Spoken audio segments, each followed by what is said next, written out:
one of the things that we can do to calm our nervous system down and be able to do this work is to use grounding techniques. And one of those grounding techniques can be simple breathing exercises where you stop and you do some box breathing, and that's breathing in for 4 to the count of 4, holding it for the count of 4, and then breathing out to the count of 4. There's other forms of breathing exercises you can do, which you can look up.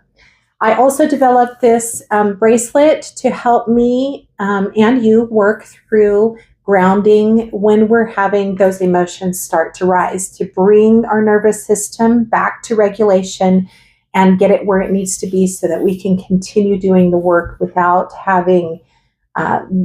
being so triggered and turning to some really unhealthy behaviors to handle the trauma. Okay, so this bracelet is designed to do the 5, 4, 3, 2, 1 grounding method.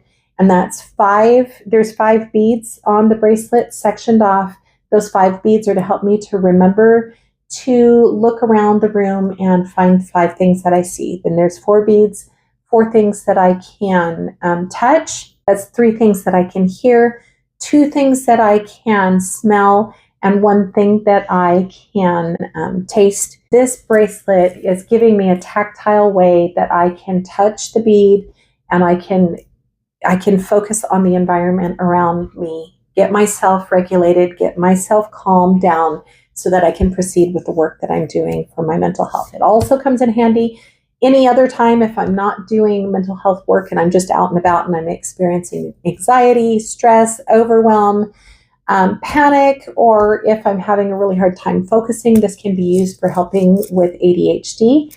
I will put a link below. I do sell them in my store that is called Absolutely Positively Me. It has been a huge lifesaver, and I encourage you, whatever method you use, when you're doing trauma work, when you're doing mental health work, that you first regulate your system. And anytime that things start, rising and the emotions start coming to the surface, that you pause and take time to regulate your system and work through those emotions and help yourself to feel okay in doing this work. If these things are too deep, if they're too difficult to handle on your own, some of the trauma that we've experienced is really a nightmare. And if this becomes overwhelming, please stop and please seek help. Seek a counselor, find a counselor who can help you through this work.